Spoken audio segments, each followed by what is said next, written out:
Hello, hello, this is Alex Burkett, and you're listening to the Long Game Podcast. In this episode, I'm chatting with Lindsay Tjepkema.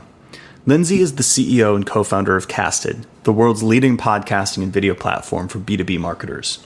Since its start in 2019, Casted has been empowering marketers at brands like IBM, Salesforce, Gong, and Drift to maximize and measure the value of their audio and video content.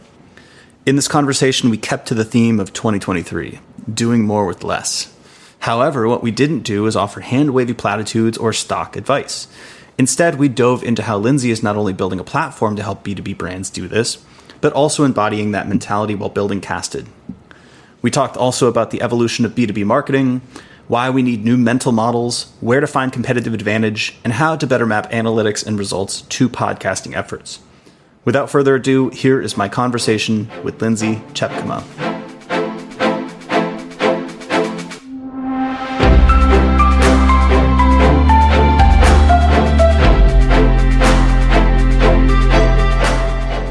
To start, I was doing a little bit of background research, and it looks like that previous to starting Casted, you ran a services consultancy, Blueprint Marketing. I did, yes. That was not immediately prior to starting Casted, but yeah, that's one of the things that I did. Yes.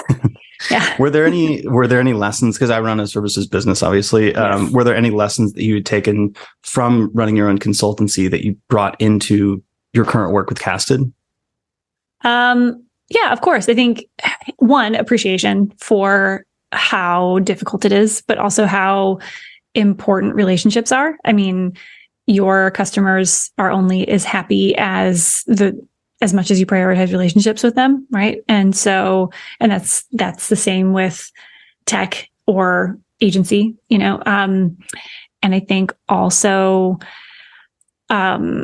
knowing that it's just that front of mind awareness that it's not about, renewal's coming up, better go talk to the customer, but it's an ongoing day-to-day, week-to-week relationship that you're constantly investing in, that individual's success in working with you. If you don't do that as a services org, they will leave. And yeah, I think having experienced that firsthand, for sure. There's something interesting to me that comes up with services and also that I can see in Casted, which is sort of this push and pull, in that you are satisfying market demand and you're using the language that people are used to using. But simultaneously, because you're working with so many clients, you're also seeing where the future is going.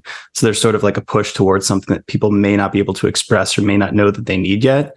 And I see Casted sort of in that space where people talk about media marketing and building a media company. And I think some of that is a little bit hyperbolic sometimes. Yeah. But people do understand, the value of podcasting, especially in consumer spaces and podcast sponsorships. But I would imagine that there's a little bit of a push to say, look, this is where marketing is going, but also you still have to speak some of the language that people are used to speaking. Yep. Does that make sense? Yes. Yeah, I think, from everything from metrics and attribution and things that are familiar there, both because it's what people have been doing for so long and it's how they're measured and they're going to be measured ongoing, onto just strategically things that feel familiar and that people can wrap their head around. Where does this fit in to my fully integrated strategy, and how is it going to do the things that I need it to do, for sure. Before we dive into the specifics of, because I think there's a lot there on demand creation versus demand capture, whatever models we're using nowadays. Could you do just a little synopsis on Casted, Sure. What the platform is, and then also what drove you to start it? Yeah. So kind of mushing those both together. So my background is B2B marketing. So I spent 20 years in B2B, as you mentioned, agency side, running an agency, working in an agency, and then corporate. So large companies, small companies. But I always worked in brand and content, always for B2B. And right before starting Casted, I was working at a company leading brand and content. And we started a podcast. We had lots of video content. And it just seemed so obvious to me to take all of these conversations that we were having with customers, with our industry thought leaders, with our own thought leaders, to take those and sure, publish a show, but also get those conversations in the hands of my sales team and put clips into blog posts and just use that content everywhere.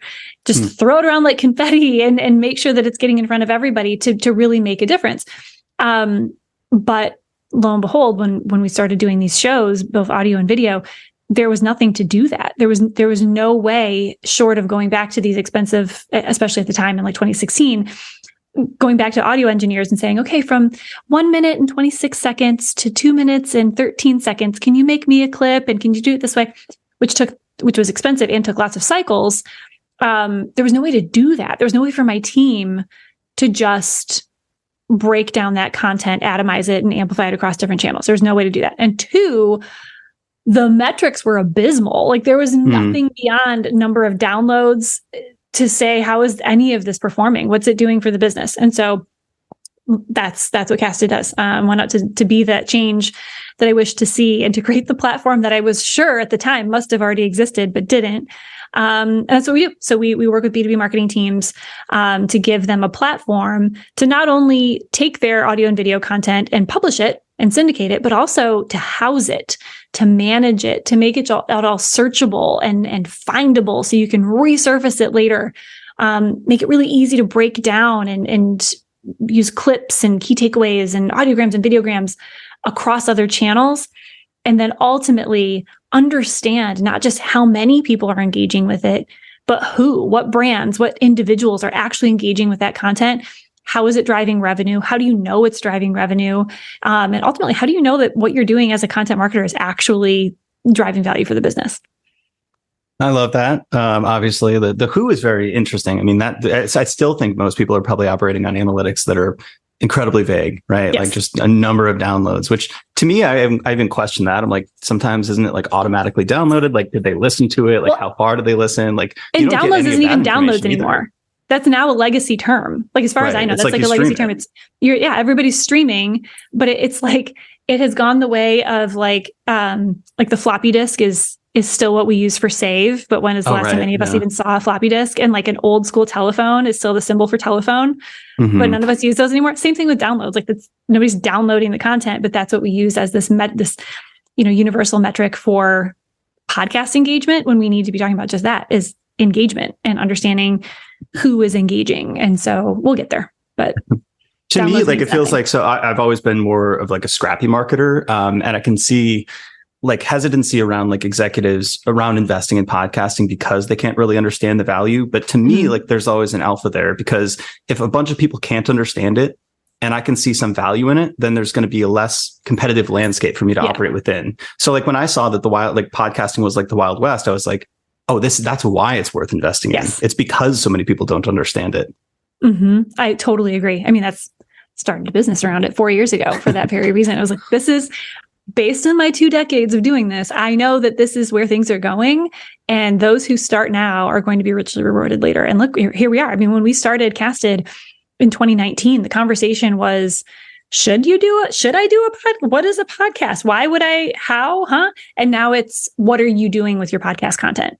So you have a podcast. Now what? So you have a podcast and video content. What are you doing with it? How do you know it's doing anything for your business? Like that's how the conversation has shifted in just a couple of years.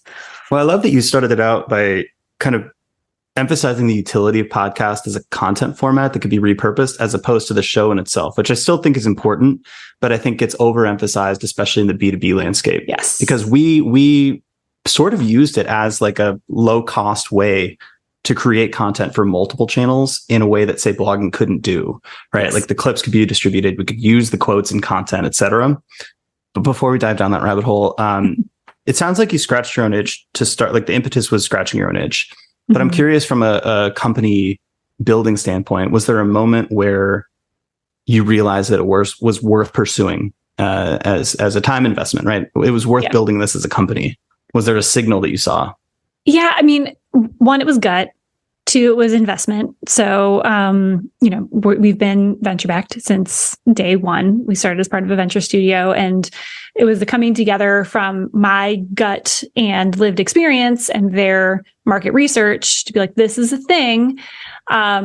So that was two. That was the two things: my gut, venture investment interest, I should at least say, and then 3 was I spent the first 5-6 weeks exclusively talking to, before we built anything, talking to marketers. Not going with my own intuition, not going with just my own lived experience, but talking to other content marketers and marketing leaders and saying, like, would you podcast?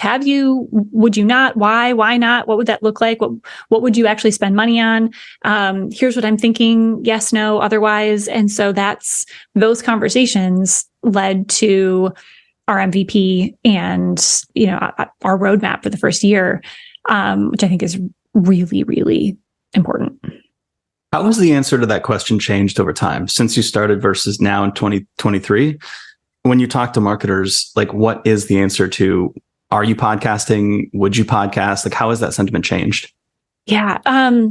It's funny because several things have not changed at all. Like vision wise, and what has shaped the vision hasn't changed, which is really cool. But the, would you, wouldn't you, have you, like, why not? That's changed. So, vision has always been beyond podcasting, right? It's what's the next generation of B2B, specifically B2B content marketing. How is integrated marketing going to change? What are the elements of integrated marketing going to look like? What's going to fuel it all? And it's conversations. It's audio. It's this right now, and saying, okay, this is becoming ubiquitous. What do we do with all of this content? That's always been the vision, and it's coming to fruition, which is really cool. What has changed, as I mentioned before, is I was having so many conversations about, like, would you, wouldn't you? Why not? How do I even start? What does it look like? B2B podcasting, is that really a thing? Or is that more of like a B2C play? Now it's, okay, you have audio and video content. They are seen so, you can't have one without the other almost. It's, if you have a podcast, you have video, right? And it's like, okay, you did it. You have it. Even if you sunset it, even if you're not recording anymore, what are you doing with it? Like, cool, you pressed publish. That's great. You're having these great conversations. What are they doing for the business? How do you know? How are you expanding the reach? How are you taking publish, press publish? How are you taking your RSS feed and breaking that down and actually fueling the other channels? So it is an integrated strategy, and it is like a hub and spoke model where one conversation is amplified across all these different things. And then how do you know what it's doing? So I think it's, in short, it's become much more sophisticated, which is great. I'm curious, and this may be one of those things that sounds very obvious to us, but you had mentioned that nowadays it's obvious that this type of a conversation is valuable. And I'm curious, what's your reasoning? Like, why would you say that this conversation is valuable? Sometimes, like, I think, like, I know it's valuable, right? I'm playing a little devil's advocate, but it doesn't feel systematic in the same way that SEO or PPC does. It's not something that I'm like building a system and scaling. It's very one-to-one.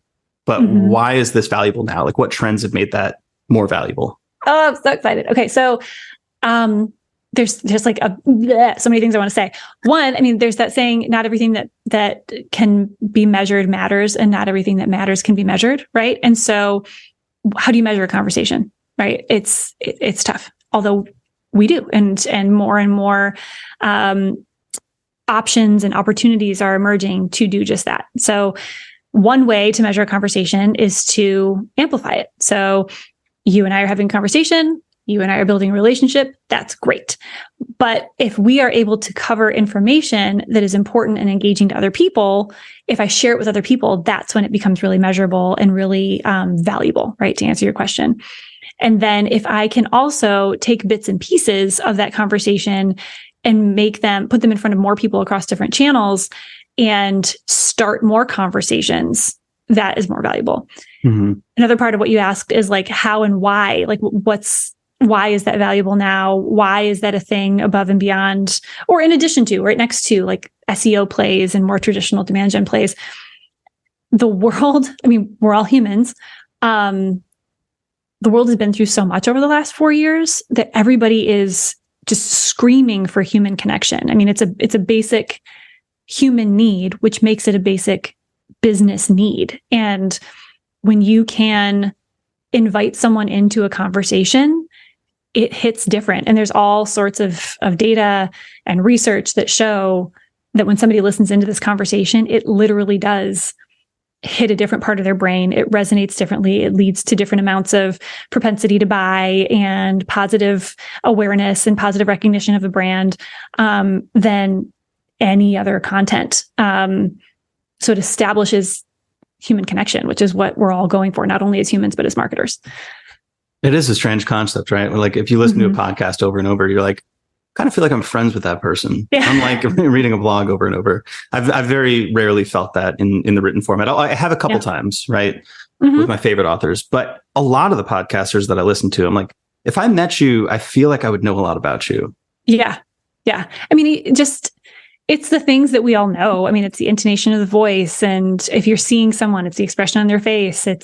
You can hear passion, you can hear excitement, you can hear sadness and disappointment. And that makes you feel connected to a person. If you feel connected to that person, you feel connected to the brand. Mm-hmm. Back to the measurement maybe side of things. It seems like one thing, there's two issues with regards to like why people have trouble understanding podcasting from an investment perspective.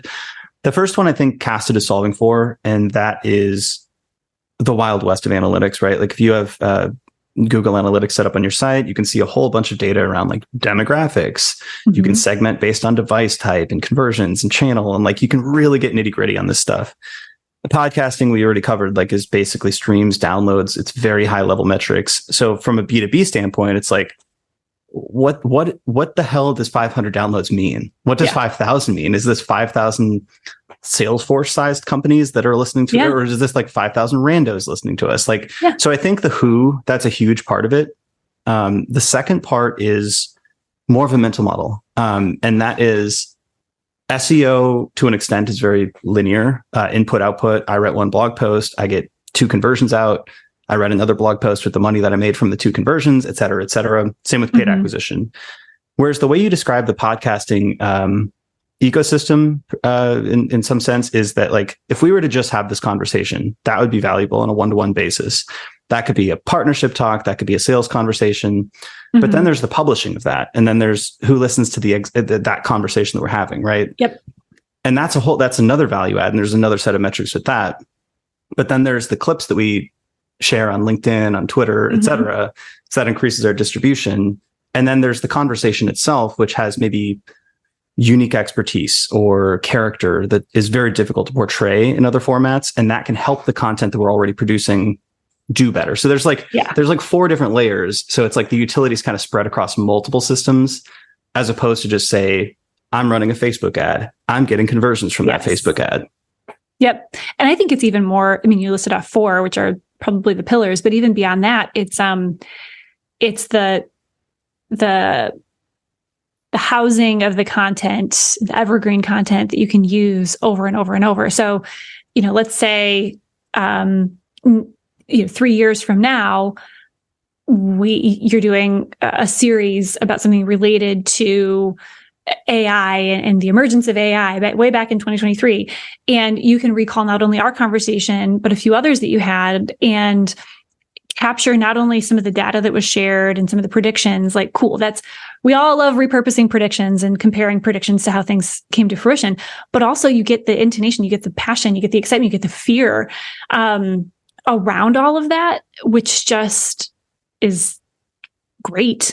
And being able to repurpose that too. I mean, there's a whole other layer. And what we also look at is saying, okay, not only who, which is important, super, super, super important, but who is engaging in what. And so if we can say of what you're publishing and what you have published, who are you reaching? And of those that you're reaching, are they the right people? And what are they engaging with? And is it the right stuff?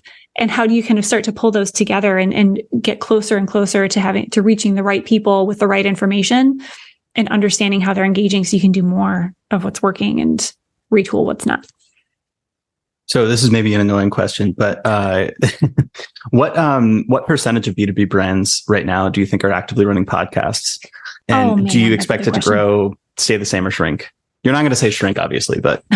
No, everyone's going to stop at the end of this year. It's going to be done. I saw a stat earlier this year that said 40% of the Fortune 100 or the Tech 100 were now officially podcasting.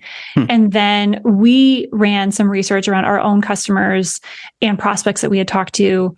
It said like of beyond that, like more than half of B2B brands that we talk to are either doing a podcast now or are planning to within the next 12 months. Right. So I think the scales have tipped where more are planning to or are podcasting or doing some sort of like video series like this than those that aren't.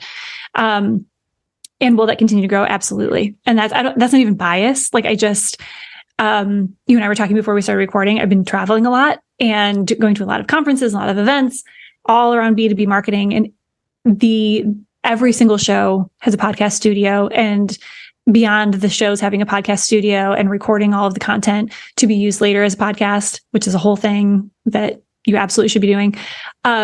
All of the booths are recording. All of the different vendors and the people that are exhibiting there are recording at their booths. And so it's capturing conversations and using them across different channels. Like it's a thing that is happening, and we're only going to see more of. Yeah, I mean, I didn't go this year, but wasn't inbound. I just looked at the agenda. Wasn't inbound like half media marketing and half AI talks this year? Yeah. And it was like a Venn diagram. It was like, we're either talking about media or AI or both. Yep. So yeah, absolutely. Yeah. And they on the show floor, they had a creator studio, and they had people that were, doing live streams and recording content at their booths 100%. It was right on par. So from your maybe experience with brands that you've seen, that worked with Casted or just generally like your opinions on this stuff, what do you think is a pattern that you've seen with regards to brands continuing to invest in a podcast versus those that maybe try it out and fail? Like how do you go from saying like, I don't have a podcast, I want to try this out, to actually getting in and seeing value from it such that you like continue investing in it? Because I could see a lot of brands trying it out and being like, oh, I don't see the value, and quitting after a couple episodes. Yeah. I mean, it's there's something called pod fade, and that's not a new term, but there's like some stat that after, I don't know, it's like 8 episodes or something, those that are podcasting, it like dramatically falls off. And that's because, I mean, it's a marathon, it's not a short game, it's a long game. And so when we end up working with and talking to a lot of brands and a lot of marketing teams that are just starting a show or are rebooting a show or had a show, and it's like, okay, well, what happened, or what do you expect to see? And we are advocating all the time, like, this isn't, even if you do it, like, plan on doing a series. Like, if you don't feel like you have it in you to like podcast forever and ever, that's fine, but produce what you're going to produce. And then let's talk about how you're going to use it ongoing, right? Let's talk about how you're going to continue to use that content ongoing, and how, like, where else you can pull content into this machine of housing it all in one place and continuing to repurpose it so that you're constantly engaging your audience across different channels with conversational content. So yeah, I think there are a lot of brands, just like any podcasters, that do kind of give up too early before they even had a chance. But I think, especially over the last maybe like 6 months, there's so much conversation happening like this around, like, it's a long game. You need to see it through. Even if you stop producing that new content, you need to keep fanning the flames. I think marketers understand. It's like you wouldn't just delete people from your CRM. Like, you wouldn't just delete people from your mailing list. Like, same kind of thing. You don't just stop. Like, even if you stop recording, if you stop publishing, you've got to keep fanning the flames, because it's going to continue to add value. Yeah, there's a lot there actually that I want to dive into. So the first one is maybe just setting a threshold for like a minimum number of episodes you'll do, just so you commit to a certain standard, just to give it enough time to breathe, which is important for any marketing initiative. The second is really interesting because it's almost, I think this was a Tim Ferriss idea or something like that, where, as part of a decision-making model, he would say, like, how can I make this a win even if I lose? Yeah, I think he said that about his podcast, actually. Okay, that was why he chose to go into it, was he's like, even if nobody listens to this, it's useful because X, Y, and Z. And it was like, he wanted to improve his question asking skills. He wanted to talk to cool people that he wouldn't have otherwise been able to reach, right? So for us, that was basically, we can use this to introduce ourselves to people in our market, and we can use this to repurpose into blog content, because we started the agency while we were working full-time jobs and none of us had enough time to write. So even if no people listen to it, we're like, that's still a win, right? So I think that use case based mental model is very interesting. And I don't think a lot of people talk about that. Yeah, for sure. And I think especially in B2B, it's not about creating a hit show that millions of people are going to listen to, being the next Tim Ferriss or Joe Rogan or like Oprah, like that's not the goal. Like if that happens, cool. But the goal is engagement, right? And who are you engaging? So you have to know who. And like you said, how can I make this a win no matter what? How can I have a great conversation? How can I develop a relationship with who I'm talking to on my show? How can I continue to repurpose? How can I continue to use that to create human connections with people in my audience ongoing? That's 100% the way to look at it. Even if you create one season with 10 episodes, how are you going to use that for the rest of the year? Because you absolutely can, and you absolutely should. The other thing within that answer actually is the expectations around what success looks like. Because I think if you've only done, again, SEO, PPC, like you're looking at such massive numbers to make it worthwhile because the conversion rate's so small. And you probably have the data here, and you don't have to call out anybody specific, but I've seen firsthand that, like, I know the value of our podcast, even on a direct attribution basis. Each podcast has less than 1,000 downloads, right? Like just on a pure download basis. And I know other creators and B2B marketing leaders who have similarly small numbers, but when I ask them about the tangible value that they've been able to attribute, they're like, oh, it's massive. And that's not even thinking about like the repurposing factor. So I think when you look at success metrics, 100,000 visits a month in SEO, that's very good. 1,000 a podcast episode, not bad, right? In the B2B space, at least. And you might be able to argue because you have the actual data here, but that's my assumption, at least.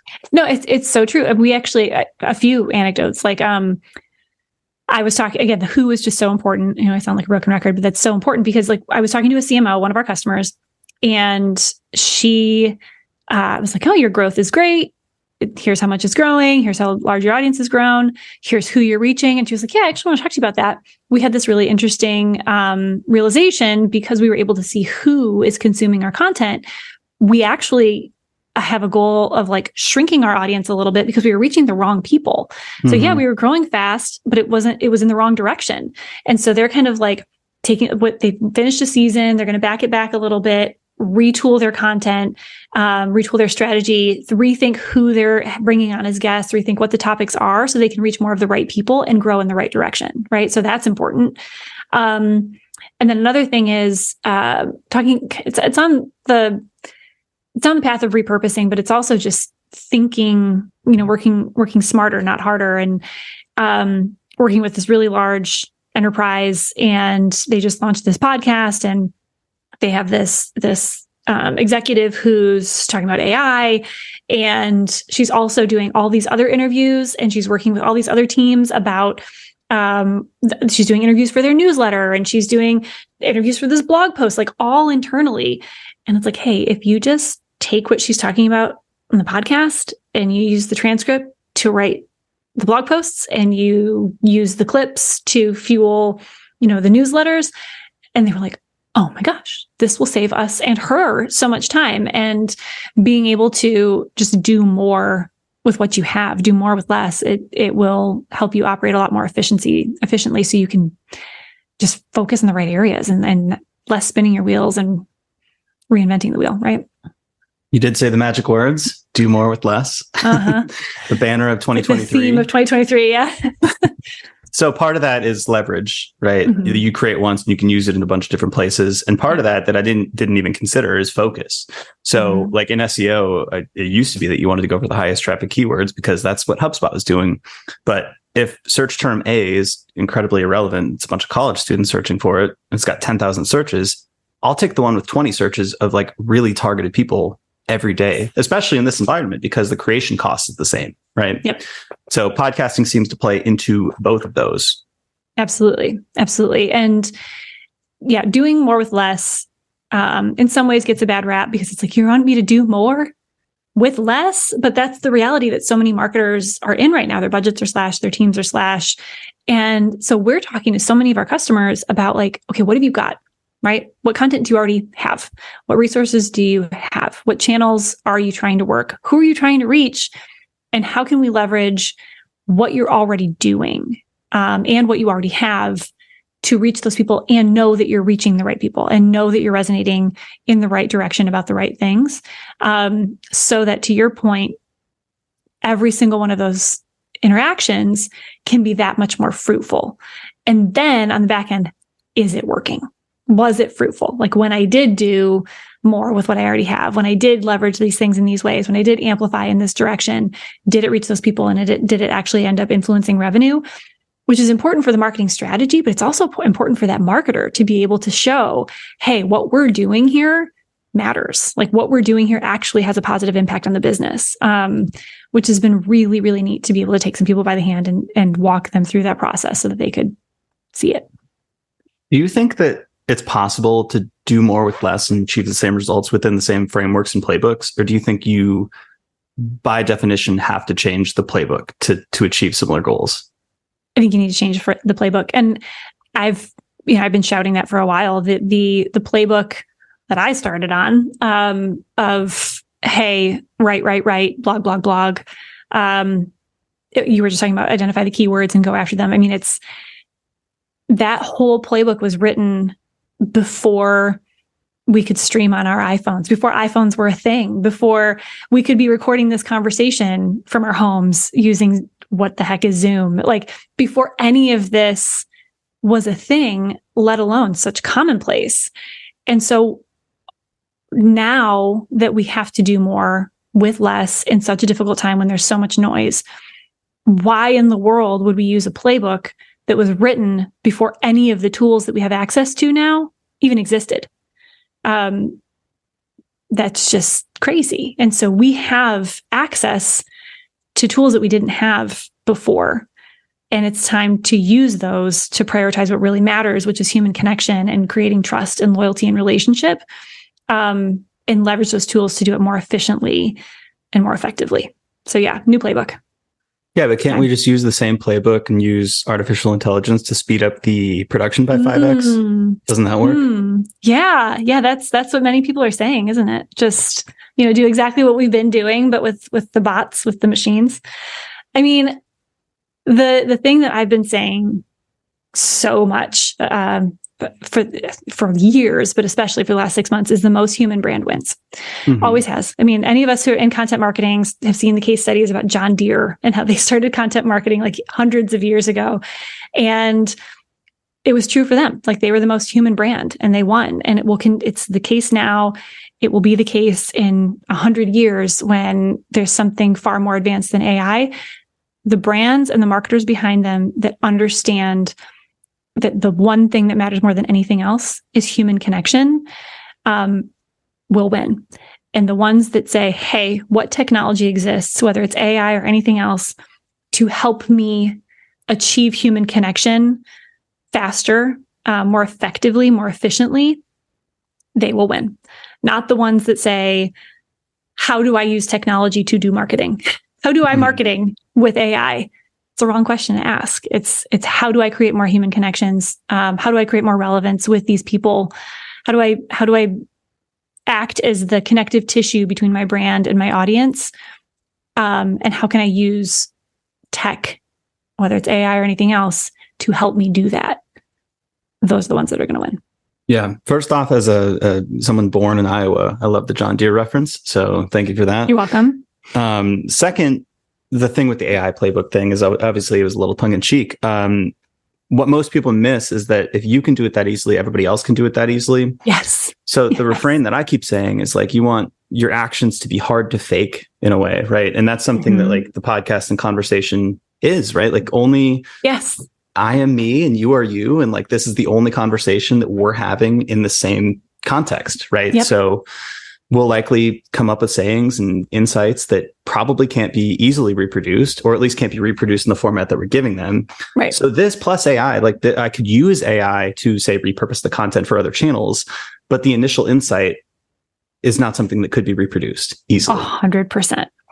Bingo. That's right.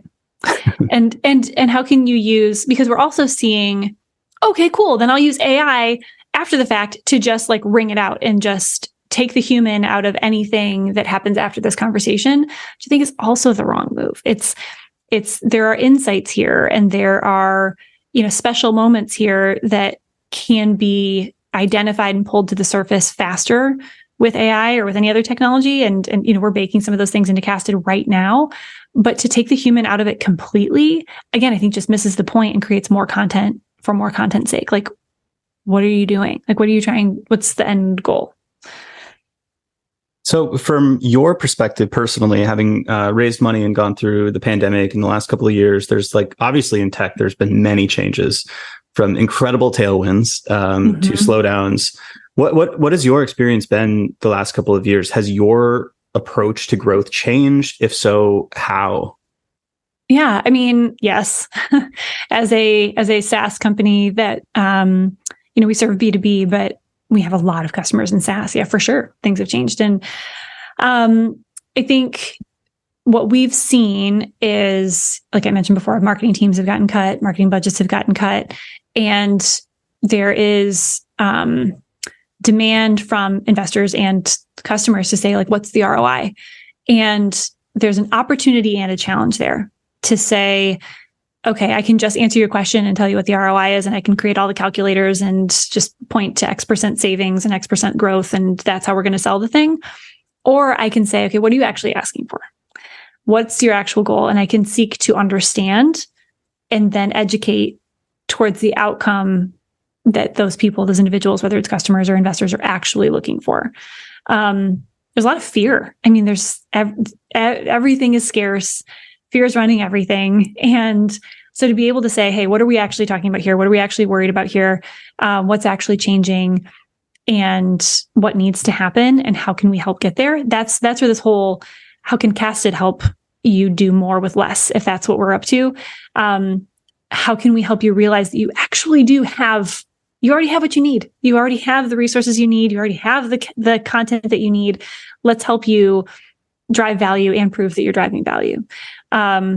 That's, in our experience, a lot of the conversations that we're having, that's what people are looking for. Not, it's easy to ask, show me ROI. But what we found more often than not is like, help me prove value. Help me use what I already have. Help me get there from here.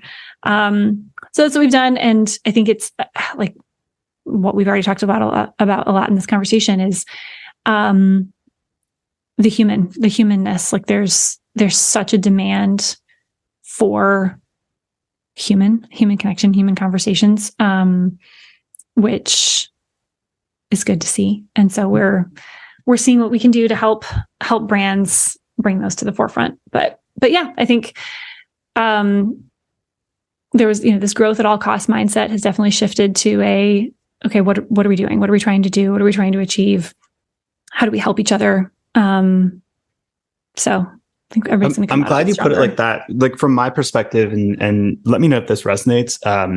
It seems like there was a massive run up over X many years. Like we can debate like the specific years, but like that culminated in a ton of exuberance, right?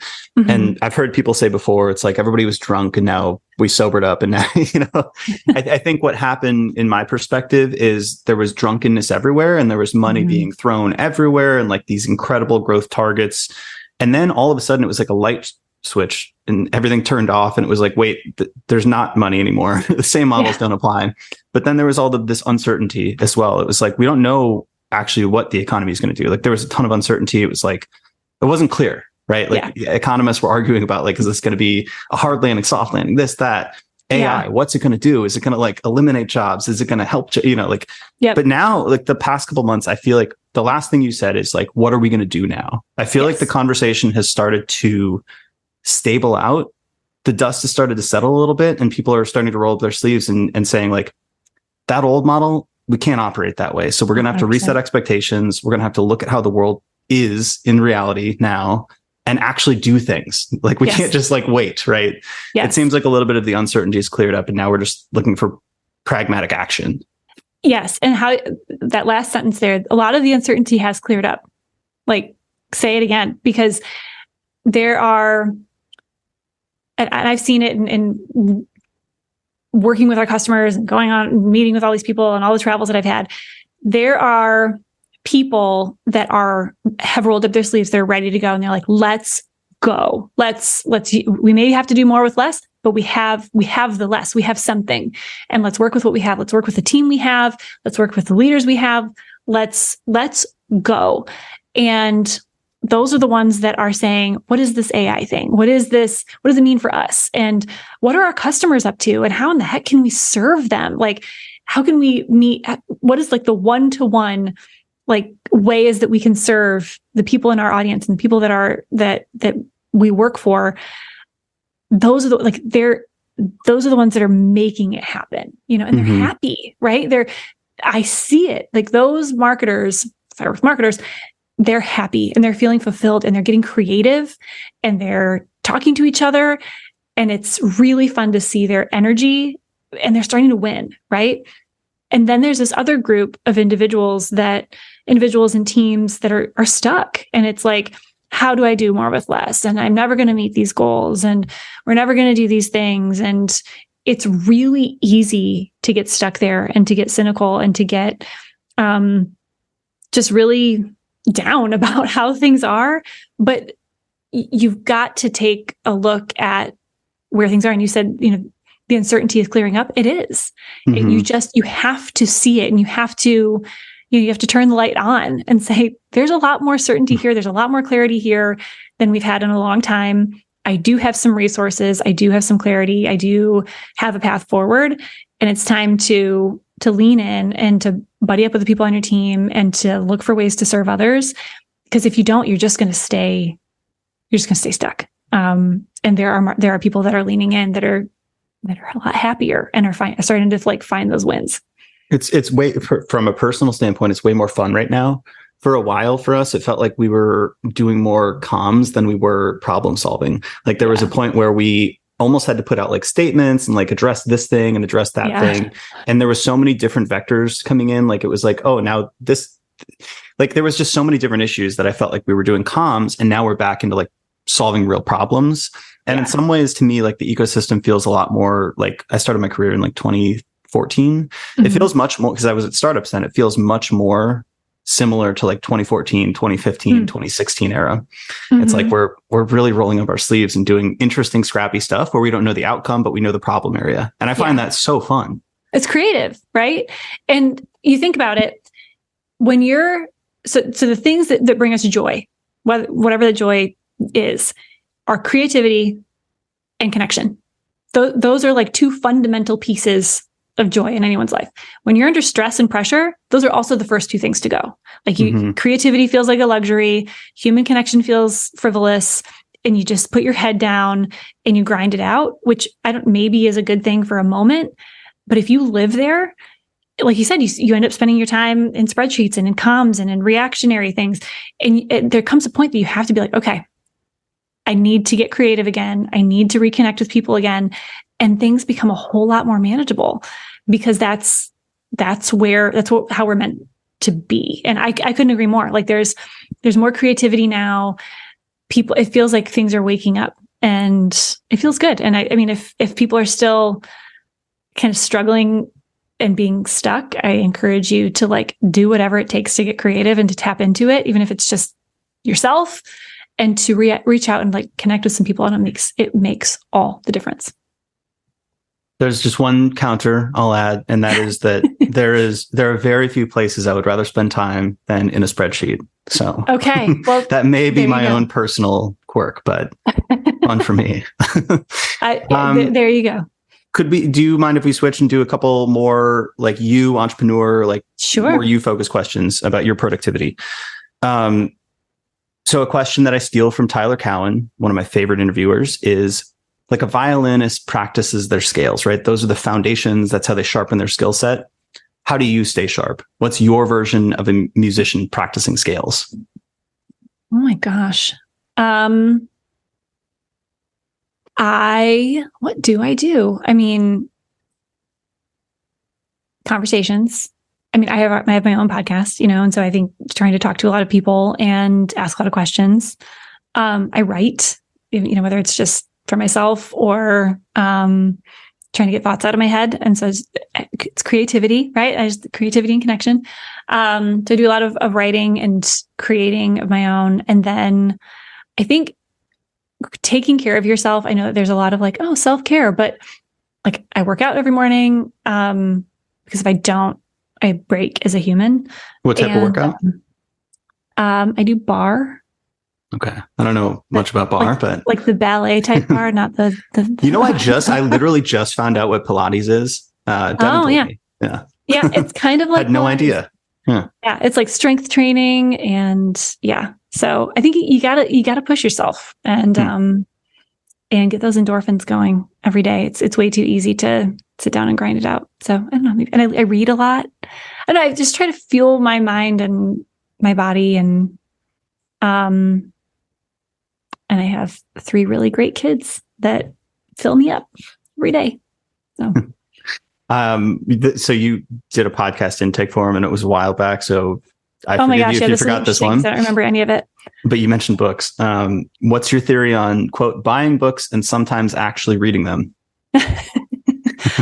I'm obsessed with buying books, both audiobooks and actual books. These are just some of them. And I buy a lot of them. I think do it. And then I read a lot too, especially with a lot of travel. Like I try to read a book every time I go somewhere. Mm-hmm. So, and I don't read a lot of business books anymore. I think I read a lot of like things that get my mind going somewhere else. Like what? Well, I read about business, but not necessarily marketing anymore. Like, Brene Brown is my best friend. So I read a lot of Brene Brown. And let's see, there's one about speaking. There's one about anxiety. I don't know, just things that get my head out of tactics and more into the bigger picture. What's the book about anxiety? Oh, goodness. There's a couple, but yeah, there's one that's like, don't give the enemy a seat at the table. And it's just about like, the stories we tell ourselves and, how often you end up filling in the blanks in ways that are absolutely insane until compared to what's actually happening. I don't know. So a little cognitive behavioral therapy. Yeah, I'm going to note that one. I'm going to put that on my Goodreads. Yeah. I've got quite a list for you. Yeah. So I was going to say, speaking of this point on buying books and sometimes reading them, I'm definitely a buy as soon as I'm interested, because I don't know if I'm just going to buy it and eventually I'll find the time when I want to read it. The right time will find me. And to make myself feel better about that, I found that there's this theory called the anti-library, I believe. I don't know if that's the right word, but essentially buying a lot of books that are unread is good for you because it reminds you of how much you don't know. So it's like a humility mechanism, right? Ooh. So you've got the knowledge through the books you have read, but then a constant reminder of all the things you still don't know. And that you're interested in. I like that. I also saw something about giving yourself permission to read multiple books at a time and like not finish them.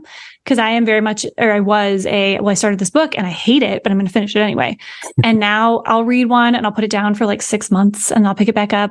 And I just feel like it finds you when it serves you. And like I'm reading, Set Boundaries, Find Peace. And I love that book. It's by Nedra Tawwab. And I read a little bit of it here and a little bit of it there, and it gives something to me every single time. But I don't think that you need to commit to just one, read it all the way through and then put it on a shelf. Oh, I always like to read a nonfiction and a fiction at the same time. I think that's a good balance. And then I find that I quit reading the nonfiction a lot more than the fiction. I got the point. I don't read any fiction. I don't remember the last time I read a fiction book. Really? Yeah. Oh, I find that just gets my mind turning a little bit. Yeah. Maybe I should. What podcast? Let's stick to podcasts actually, because we're talking about podcasts. I usually ask blogs and what podcast do you follow? Do you listen to? Oh man. I love the Unlocking Us and Dare to Lead by Brene Brown. Adam Grant's, what is it? What is his? It's a work one. It's funny. I just listened to it. Adam Grant's one about work. A little bit of Optimism by Simon Sinek. And then I think I listened to every single one of the Mel Robbins podcast. I found that not long ago, and I just listened to like all of them. Yeah, that's been on mine lately. Very cool. And The Long Game. But I'm sure you were just like omitting that by nature of assuming that everybody listens to that one. Yeah, duh. People are listening right now. Thank you very much. I haven't checked any of those out, so I'm putting those on my list as well. We're at time. This conversation was awesome. Where should people find you online? What do you want to point people to? They find me on LinkedIn most often, and then Casted is casted.us, and the Casted podcast is our show. Awesome. Well, thank you very much. Thank you very much. This is great.